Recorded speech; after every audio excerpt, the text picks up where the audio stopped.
Early morning in Abuja. The big glass building stood tall and quiet on the outside, but inside people were already moving. Cleaners were sweeping the floor, wiping windows and arranging things for the busy day ahead. Security guards stood by the doors looking alert. It was the kind of building where everything looked perfect on the surface. Dike Odunsi Ventures, Kelechi Dike, the CEO, walked in through the lobby, moving fast. He looked serious, like someone who didn't have time to waste. His dark grey suit was ironed straight. His shoes made sharp sounds on the tiles. One hand held his briefcase, the other held his phone. He didn't smile. He didn't greet anyone. Today was supposed to be important. A big meeting, a big deal, the kind of deal that could take the company to the next level.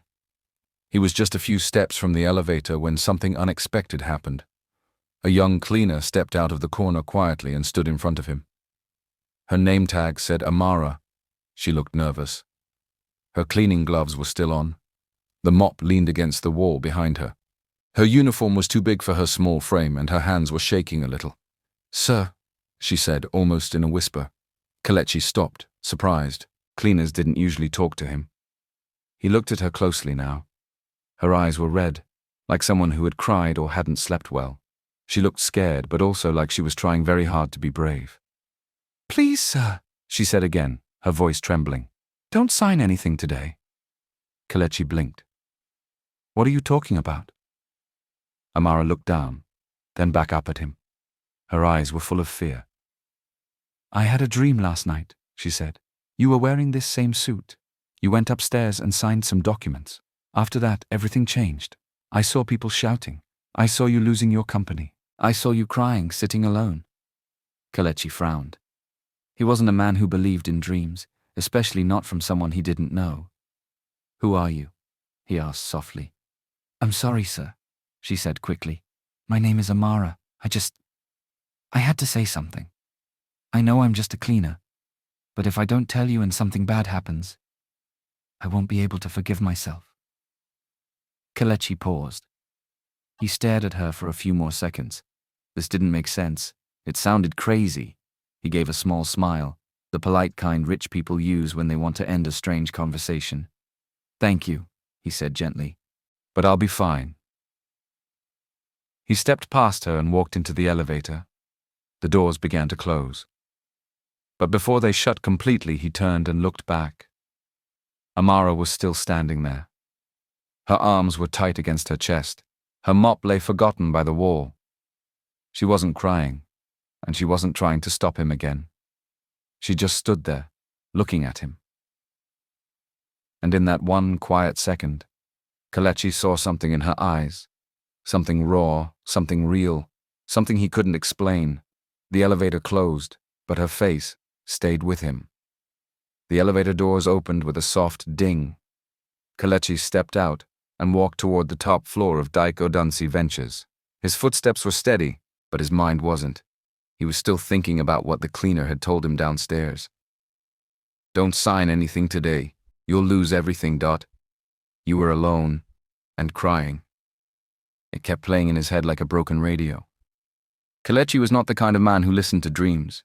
He believed in hard work, planning, and results, not fear, not feelings, and definitely not visions from someone he barely knew. But something about that girl's voice had gotten to him. She didn't look like someone trying to gain attention or money.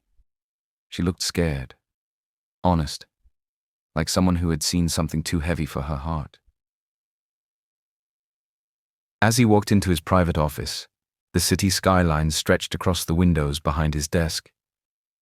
Abuja looked peaceful from up here, rich and calm, just like his life. At least, that's how it looked on the outside. People admired him. He was young, handsome, and successful, always dressed well, always focused. The newspapers called him the quiet storm of the tech world. Investors respected him. Staff feared him a little, but in a good way. He ran things in order. He didn't shout, he didn't gossip, and he never showed off.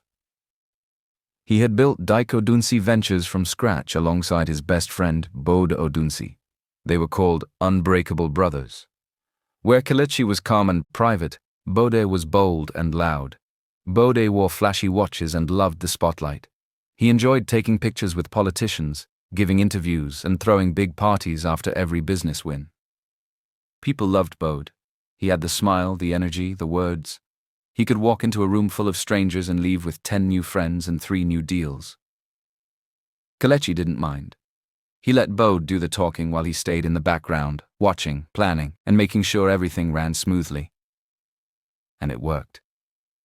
Together, they had grown the company into one of the biggest tech firms in Nigeria. Now they were just days away from signing a multi-million-dollar international partnership. The deal would open new doors, more countries, bigger accounts, more power. Everything was going well. To the world, Kelechi had it all: a booming company, a beautiful mansion, and a graceful wife, Zainab. Zainab was stunning, elegant, always put together. She smiled softly at events, stood by Kelechi during speeches, and wore designer dresses like she were born in them. People said they were the perfect couple, quiet, rich, and deeply in love. But that wasn't the full story. Kelechi sat at his desk, looking at his reflection in the black screen of his laptop. He had money. He had success. But something didn't feel right. Something was off. That night, Kelechi drove home alone. The streets were quiet. His car moved smoothly through the estate gates, past the guards who greeted him with respect. But Kelechi barely noticed. His mind was full, not with numbers or meetings this time, but with silence. The kind of silence that didn't live in the office, but at home. He stepped into the house, the front door closing softly behind him. The living room lights were on, warm and soft, like a photo from a home magazine. The furniture was perfect. The air smelled like fresh flowers and something expensive, and everything looked peaceful. But it wasn't. Across the room, Zainab, his wife, sat on the white couch. Her legs were crossed neatly. Her silk robe shimmered under the light. She looked like she belonged in a perfume advert. A tablet rested in her hands. Her eyes didn't leave the screen. "Good evening," Kelechi said. She nodded once, still scrolling. "Welcome." That was it. No smile. No, how was work? No interest in him. Just a soft voice and the cold glow of a screen. Kelechi stood there for a second, waiting, hoping she would look up. But she didn't. He sighed quietly and walked upstairs. They used to talk about everything.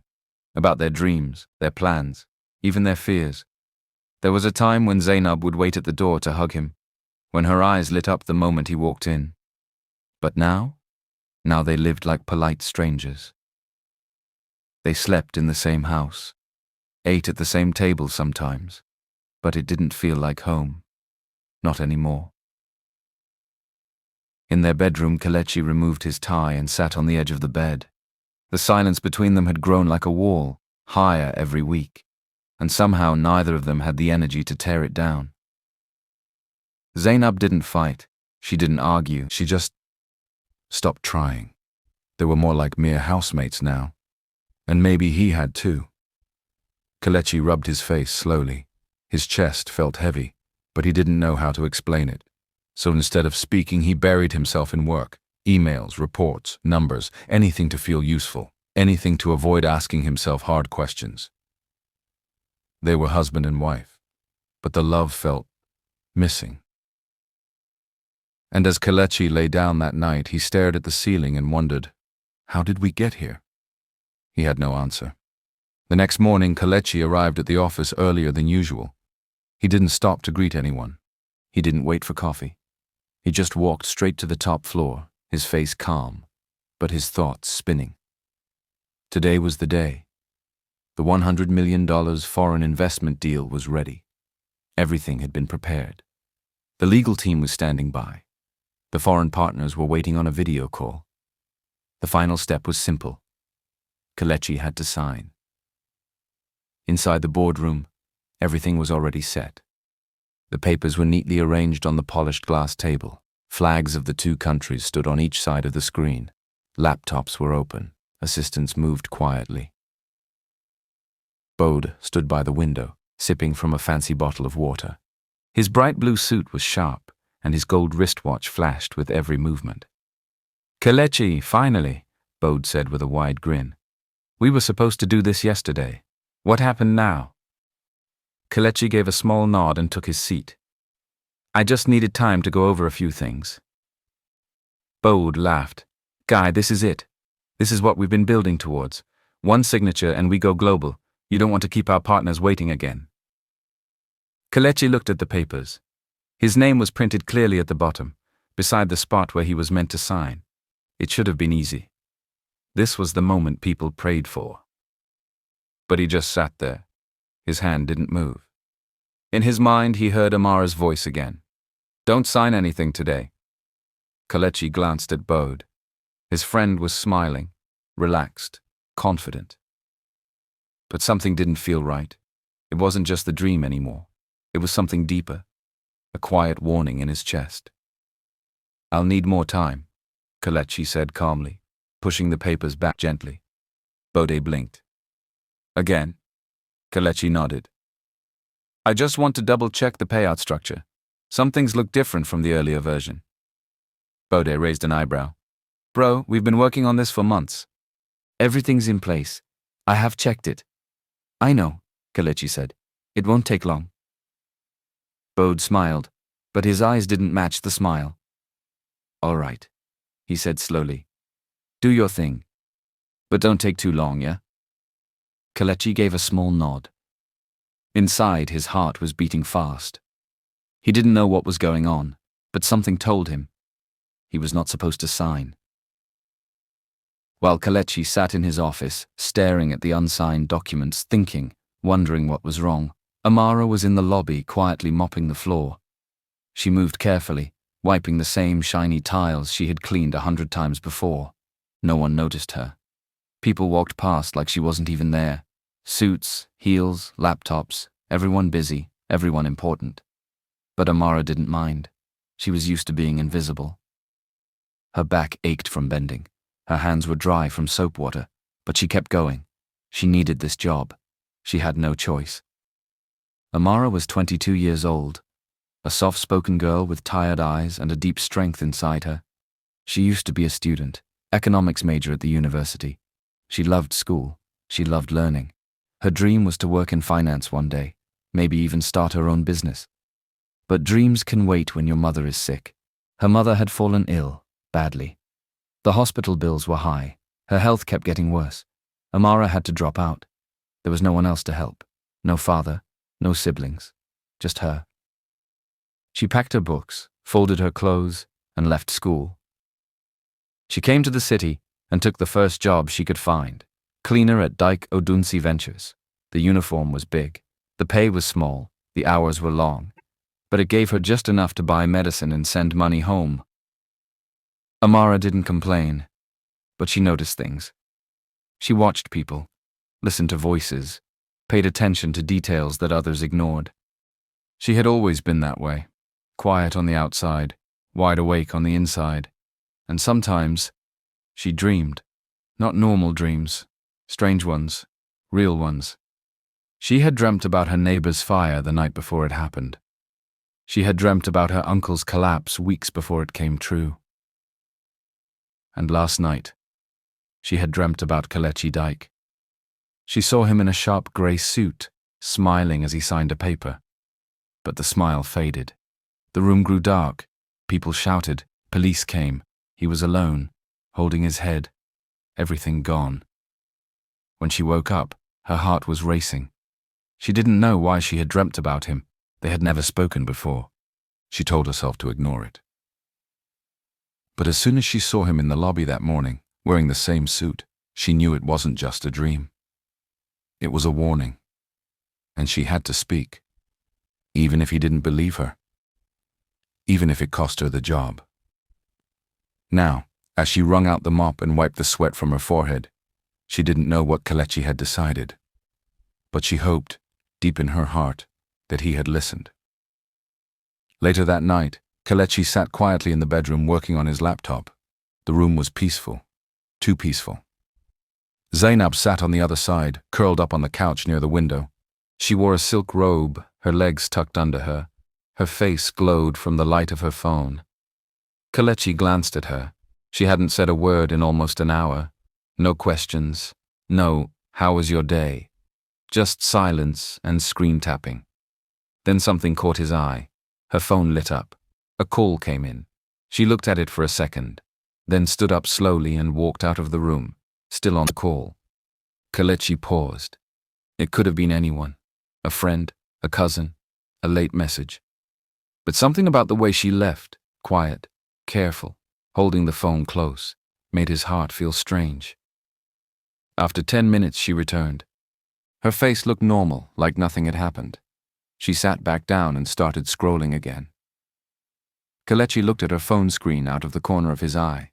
She had deleted the call log. He didn't say anything, but his chest tightened. Why would she hide a call? The thought grew heavy, and with it came another one. Who can I trust anymore? First Amara's warning, now this. Kelechi closed his laptop slowly. His eyes were open now, watching everything, everyone. The next day, Amara was upstairs cleaning near the executive wing. She moved quietly, making sure not to disturb anyone. Most of the top bosses were in meetings. She picked up a trash bin and walked into the private executive restroom. Then she froze. Bode Odunsi was in there, alone, talking on the phone. He didn't see her. The door was slightly open. His voice bounced off the marble walls. And what he said made Amara's blood run cold. Once Kelechi signs, the funds are mine. He won't even know until it's too late. Everything is already in place. This deal will finish him, and he'll still thank me for it. Amara's hands started shaking. She stepped back slowly, careful not to make a sound. She held her breath until she was out of the restroom and down the hall. Her heart was pounding. Her dream, the warning. It wasn't just fear. It was real. Bode wasn't a friend. He was planning something dangerous. And now Amara knew for sure. Kelechi was walking into a trap. Later that same day, the hallway was quiet. Most of the staff had gone for lunch. The lights above gave a soft glow. The only sound was the low hum of the air conditioning.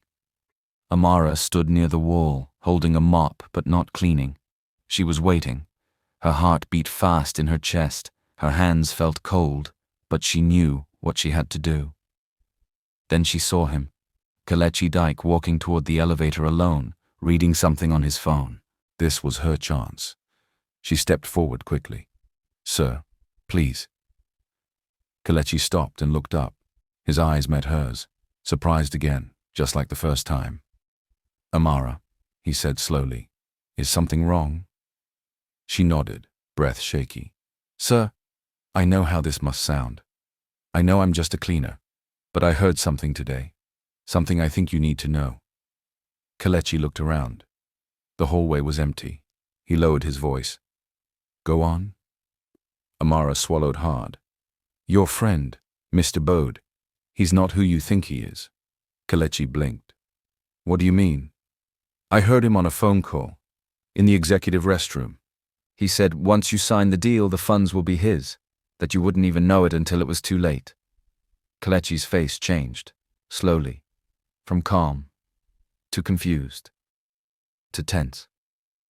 "You're sure?" he asked, his voice now quiet and serious.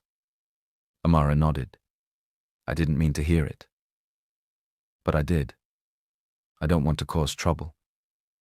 But if I kept quiet and something bad happened to you, I'd never forgive myself." Kelechi didn't speak for a few seconds. He just stared at her. He wanted to brush it off, say she misunderstood. But deep down, something in him had already started to believe it. Not because she had proof, but because of her eyes, her voice, her fear. Something about her felt real, honest, raw. Kelechi finally nodded. "Thank you, Amara," he said softly. "You've done more than you know." She stepped back, still trembling. As Kelechi turned away and walked down the hallway, his mind was spinning. He had trusted Bode Odunsi for half his life. But now, for the first time ever, he wasn't sure he could. What was going on? He sat alone in his office. The papers for the deal were still on his desk, untouched. His pen lay beside them. The more he stared at the documents, the heavier they felt. He had built everything with Bode from the ground up. They were more than business partners. They were like brothers. And Zainab, his wife, used to be his peace, his safe space. Now, both of them felt like strangers. Kelechi leaned back in his chair, running a hand over his face. His mind was full, too full. Could Amara really be right? Could the people closest to me be lying? His heart said yes, but his head still wanted proof. He reached for his phone and called the only person he fully trusted in times like these. Aisha, it's me, he said when the call connected. Aisha Musa was his private investigator. Sharp, quiet, loyal. She had helped him in the past with sensitive business matters. She knew how to move without being seen. I need you to look into Bode and Zainab, he said, his voice low. Discreetly. No one should know. There was a pause on the line, then Aisha's calm voice. Understood. I'll start tonight. Kelechi hung up and dropped the phone on the table. His chest felt tight again, but he had made up his mind. He needed answers. That evening at home, the air felt thick. Zainab was in the bedroom, sitting in front of her mirror, brushing her hair slowly. Her tablet was nearby as usual. Kelechi stood by the door, watching her. Can we talk? He asked. She paused, then gave a small nod. About what? He stepped in and closed the door. I don't know what's happening to us, Zainab, he said, his voice soft but serious. We don't talk. You barely look at me. You get secret calls and delete them. I feel like I'm living with a ghost. She turned to him, her face calm. I don't know what you're talking about, she said flatly. You're the one who's always working, always away, and now you want to blame me for how distant we are. I'm not blaming you, he replied. I'm telling you how I feel. You're hiding something from me, I can feel it. Zainab laughed, a cold, short laugh. Or maybe you're just being paranoid, she said, standing up. Maybe you're so used to being in control that the moment something feels off, you think everyone's lying. Kelechi's mouth opened slightly. That wasn't what he expected. I'm your husband, Zainab. I'm trying to reach you. She shook her head. No, Kelechi. You're trying to find someone to blame for your own uneasiness. You always do this when things don't go your way. Then she picked up her tablet and walked out of the room. Kelechi stood still. Her words cut deep, not because they were true, but because they were meant to confuse him. Gaslighting. Now, more than ever, he felt it. Something was wrong. And he wasn't crazy. Meanwhile, it was already late at Daikodunsi Venture. Most of the staff had gone home. The offices were quiet, lights dimmed, footsteps echoing down empty hallways. Amara stayed back that evening, cleaning near the executive wing. She wanted to finish up before heading home. She worked more slowly than usual. Her mind was heavy. She kept thinking about the phone call she had overheard from Bode. She kept thinking about Kelechi, wondering if he had believed her. She turned a corner quietly with her mop and bucket, then stopped. Bode Odunsi was standing there. He had just finished a call. He was leaning against the wall, hands in his pockets. The way he was watching her, it seemed like he suspected Amara had just overheard his conversation. But she hadn't heard anything. At least not today. Amara froze. She hadn't expected to see anyone, especially not him. Her heart skipped. Bode stepped forward slowly, his smile tight and cold. What are you doing here? He asked, his voice low and smooth. I was just finishing up, Amara replied, trying to keep her voice steady. He looked around. The hallway was empty, just the two of them. You cleaners are always everywhere, he said, still smiling. But sometimes, you don't know your place. Amara's hands gripped the mop handle tightly. Bode stepped even closer. Let me make something clear. You're just a cleaner. You mop floors, you dust tables. You're not paid to listen to conversations. You're not paid to think. Amara's throat tightened. Whatever you think you heard, keep it to yourself, he said, his voice colder now. Don't play with fire. You won't like how it ends. Then he walked past her slowly, brushing her shoulder with his as he passed. Amara stood there, frozen in fear. Her body trembled. She wanted to quit, She wanted to run, but something inside her whispered, "Don't leave yet. He hasn't won." The next morning, Kelechi sat in his office, eyes glued to his phone, his chest tight, his mind was spinning. Then his phone buzzed. A message from Aisha. "It's true. Bode has been slowly moving money out of the company for the past 2 years. He created fake project names and used foreign accounts. It's clean on the surface, but deep down it's theft. Quiet, careful, and calculated." Kelechi's hand tightened around the phone. Bode had betrayed him for years, and he never saw it. Now it was no longer a warning. It was war. The office was quiet that morning, but Kelechi Dyke's heart was far from calm. He had barely slept. The truth was pouring in like heavy rain, and he wasn't sure who was real anymore. He picked up his phone and dialed. "Tell Amara to come to my office," he said to his assistant. 10 minutes later, she stood in front of his desk. Her hands were clasped in front of her, eyes lowered. Her uniform looked oversized on her small frame, but there was something steady in her posture now.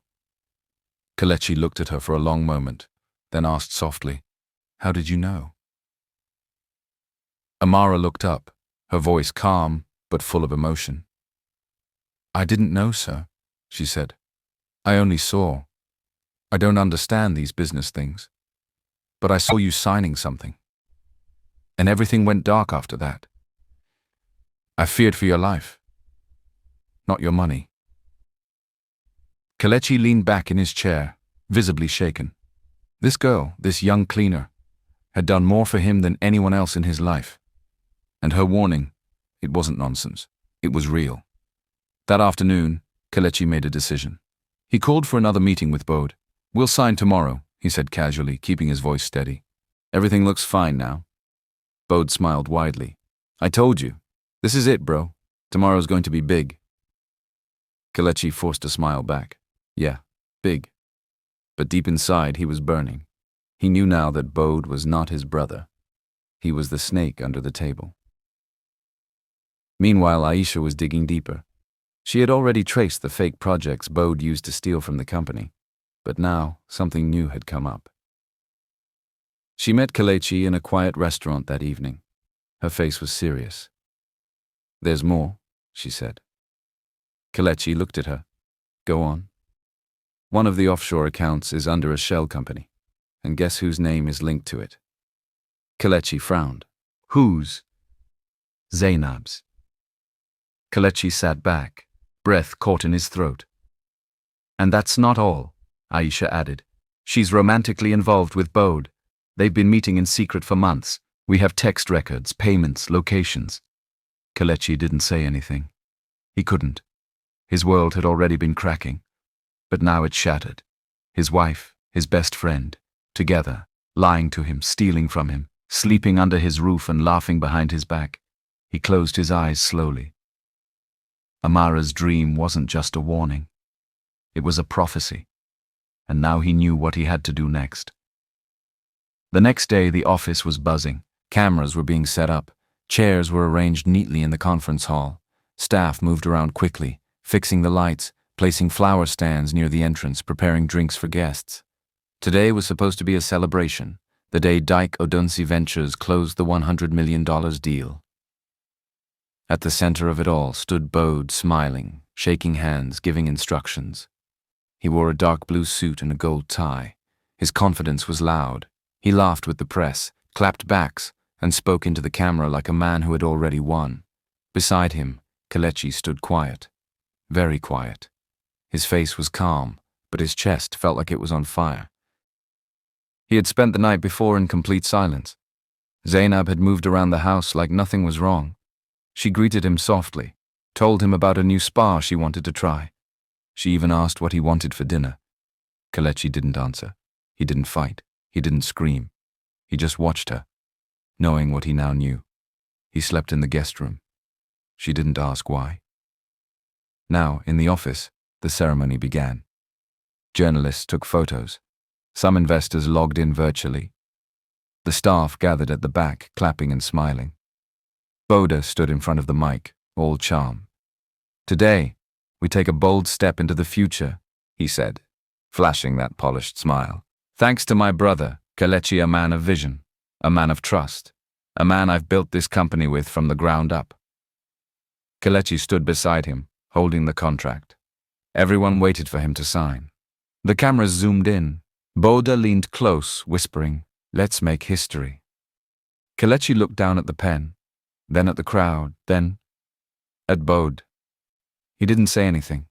He smiled faintly, and in that moment, behind the calm on his face, one thing was clear. Bode Odunsi had no idea what was coming. The room was quiet now. Everyone was watching Kelechi, waiting for him to sign the papers. The cameras were pointed at his hand. The pen rested just above the dotted line. Bode Odunsi stood beside him, smiling like a king who had already claimed the crown. Kelechi looked up, calm as ever. Then he set the pen down. "I won't be signing anything," he said quietly. There was a pause. Confused whispers filled the room. Boda leaned in, trying to laugh it off. "What's this, bro? Jokes? Come on, people are watching." Kelechi turned to the projector screen behind them. "Can someone put this on, please?" he said to the tech staff. Seconds later, the screen lit up with live financial records. Kelechi stepped forward. His voice didn't shake. "For 2 years, someone has been stealing from this company," he said, "hiding behind fake projects, moving money into secret accounts, quietly, slowly, smart enough to make sure I never noticed." He clicked the remote. Figures appeared, names, bank transactions, dates. "But today," Kelechi continued, "we bring that person into the light." He turned slowly toward Bode. "And that person is you." The room gasped. Bode's smile dropped. "What? Kelechi, this is madness." Before he could finish, the doors opened. Aisha stepped in, holding a thick brown file. She handed it to the company lawyer. "Inside this folder are records," she said. "Account transfers, voice recordings, emails, even phone calls you made, Bode, planning how you'd shift the blame to Kelechi, how you'd trap him with this deal, and make it look like he was the one laundering money." Bode's eyes widened. Kelechi stepped closer. "You were ready to let me go to jail," he said quietly, "after everything we built, after all the trust." Bode swallowed, trying to stay calm. "You don't understand." "And one more thing," Kelechi said, voice colder now. "Zainab." Bode looked down. He didn't deny it. The room was frozen. Bode didn't speak. He didn't fight. There was nothing left to say. 2 uniformed officers stepped in from the back. They walked to Bode and placed him in handcuffs. "You won't get away with this," Bode muttered. "I already did," Kelechi replied softly. Bode was led out of the room, his head down. He had played the long game, but he never saw this end coming. The cameras turned away. The reporters whispered into their phones. The crowd was silent. Kelechi stood in front of everyone. The company was safe. He was safe. But his heart? His heart was not. His best friend betrayed him. His wife betrayed him. Every smile he had trusted had been fake. Except one. The cleaner. She saw what no one else did, and she was the only one who never asked for anything in return. That night, Kelechi Dyke returned home. The house was quiet. Too quiet. The same walls that once held laughter, music, and warm dinners now felt like stone, cold, empty. He walked in slowly, the weight of the day still heavy on his chest. Bode was gone. The deal was stopped. The company was safe. But none of that brought him peace. Not when the woman he came home to had helped destroy it all. He found Zainab in the living room, folding clothes into a travel bag. She looked up as he entered. Her face was clean, no makeup, but her eyes were still hiding something. "You're back early," she said, her voice flat. Kelechi didn't respond. He stood there for a moment, then reached into his coat and placed a folder on the coffee table. Inside, emails, call logs, payment trails, hotel bookings, all tied to her. And Boda. Zainab glanced at the folder and looked away quickly. She didn't even open it. "Are you going to say it's fake?" Kelechi asked softly. She didn't speak. "I have recordings too. Voice notes, bank transfers. Aisha found everything." Zainab's shoulders dropped. The lies had nowhere left to hide. She sat down slowly on the edge of the couch and looked up at him with tired eyes. "I loved him," she said quietly. Kelechi felt the floor shift under his feet. "You were never truly mine," Zainab added, voice even softer. There it was, the truth. The one thing he feared more than the betrayal. Kelechi looked at her for a long time. "I was yours," he said, voice heavy with pain. "All this time. Even when we were broken, even when you stopped looking at me, I was still yours." He stepped back slightly. "And you killed that." Zainab's lips trembled, but she didn't cry. She stood up, grabbed her bag, and walked toward the door. No goodbye. No apology. No more lies. She left the house the same way she had left their marriage, quietly, but completely. And when the door shut behind her, Kelechi didn't move. He just stood there, alone, but this time he wasn't confused. He was finally free. The next morning, Kelechi walked into the office with a quiet heart. The storm was over. His divorce was finalized. Bode was behind bars. Zainab was gone. He didn't know where, but he was happy to be free. The deal was off. The company was healing. And he was ready to start again with gratitude. The first thing he did when he arrived was ask for Amara. "I need to see her," he told the front desk manager. "Right now." But the woman hesitated. She's not here, sir." Kelechi frowned. "Not here today?" "She resigned. This morning." Kelechi's eyes widened. "What?" The manager nodded. "She left this note for you." She handed him a small folded paper. Kelechi opened it with shaky hands. The handwriting was soft, small, careful. "My task is done. May truth stay with you, Amara." That was all. No contact number, no goodbye, no explanation. She was just gone. Kelechi stood there in the middle of the lobby, the note trembling in his hand. A girl who saved his life, and then walked away like a shadow. Months passed. Kelechi kept the note in his drawer. He didn't try to search for her. Somehow, he understood. Amara had done what she came to do, and she had left quietly, without expecting applause. But her impact stayed. It stayed in the way he ran meetings now. It stayed in the way he treated staff. It stayed in the way he looked beyond the surface and listened more. Kelechi began therapy. He talked about the betrayal, the pain, the silence that used to follow him home. Slowly, the weight on his chest began to lift. For the first time in years, he began to feel peace. A year later, Kelechi launched a scholarship fund. He named it the Amara Light Fund in honor of the girl who saw what no one else could. The scholarship helped young people, especially those who had dropped out just like her, return to school, chase their dreams, and be heard. He also restructured Dyke Odunsi Ventures. No more secrets, no more closed doors. He created a new leadership board full of voices from all walks of life, young, old, men, women, interns, techs, cleaners. He called it the Wisdom Table. And at every meeting, one chair was left empty, not because someone was missing, but because someone had already shown them the way. 2 months passed, and it was a calm Saturday afternoon. Kelechi was visiting a small community center. He had been donating books to rural libraries across the city, and today's visit was just another quiet stop on his calendar. He walked through the modest front doors of the library, shelves of worn-out textbooks lining the walls, children whispering between rows, a few mothers reading to toddlers. And then he saw her. At the far end of the room, seated at a wooden desk, carefully arranging library cards and helping a young boy with his homework. Amara. Kelechi froze. She didn't notice him at first. Her hair was tied back and she wore simple clothes. Her face was calm, but her eyes still carried that same quiet fire. He took a slow step forward. She looked up and their eyes met. For a moment, neither of them spoke. Then Amara stood, adjusting her ID tag. "Mr. Dyke," she said, almost shyly.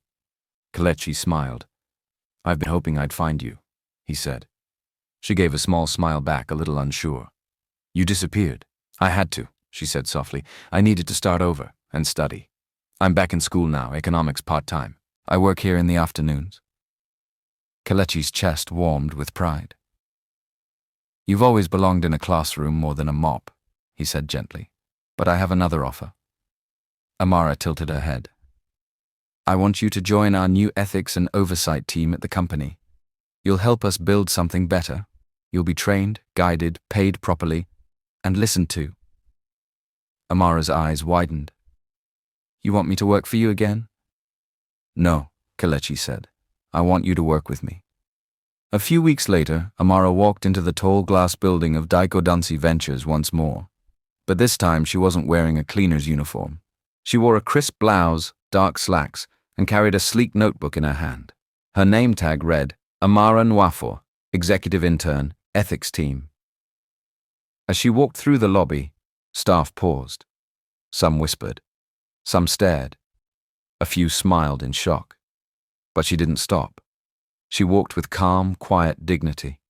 Head held high, shoulders straight, not to prove anything, but because she no longer had to hide. She had come full circle. The sky was overcast that morning as Kelechi Dyke stood quietly by the old gravesite. The air smelled of earth and memories. The name on the stone was simple, Chief Ezugo Dyke Father. Kelechi hadn't visited in a while, not because he forgot, but because he hadn't known what to say. Now he did. He knelt slowly, brushing the leaves off the stone, and spoke in a low, steady voice. I built an empire, Dad. I made deals, flew across oceans, stood in rooms with billionaires. But it wasn't a boardroom that saved me. He paused, eyes soft. It was a voice from below, a girl no one saw, a girl everyone overlooked, including me. The wind passed gently across the grass, like a quiet answer. Kelechi closed his eyes and breathed deeply. I survived betrayal, lies, heartbreak, and I'm still standing, because someone chose to speak, and I chose to listen. 2 weeks later, the grand ballroom buzzed with applause. It was the annual awards night, a night for gratitude and growth. Employees from every department filled the space. Tech, legal, admin, janitorial, no table was more important than the other. Kelechi took the stage. Dressed in a simple black suit, he looked across the crowd and smiled. I was once told that help can come from the most unexpected places, he began. That wisdom doesn't always come in suits and ties. Sometimes it wears uniforms and carries mops. The room quieted. I want to introduce you to someone, a woman who reminded me to never look down on anyone, because you never know where truth will come from. He turned slightly. Please welcome Amara Nwafor. Applause filled the room as Amara walked up the stage, poised but humble, her eyes shining with grace. Some staff stood up, others wiped away quiet tears. She didn't say much, she only nodded, but her presence said enough. Later that evening, as the sun began to sink behind the tall glass windows of the building, Kelechi and Amara walked side by side through the office halls. The rooms were quiet now, peaceful. They walked without hurry, the golden light painting long shadows across the floor. Kelechi looked at her gently. Do you still dream? He asked. Amara gave a faint smile. Not always, she said, but when I do, I listen now. Kelechi nodded slowly. So did he. As the screen fades, the camera settles on a bronze plaque in the company lobby. It hangs just beside the main entrance, engraved in bold letters. Truth can come from anywhere, even a cleaner's whisper.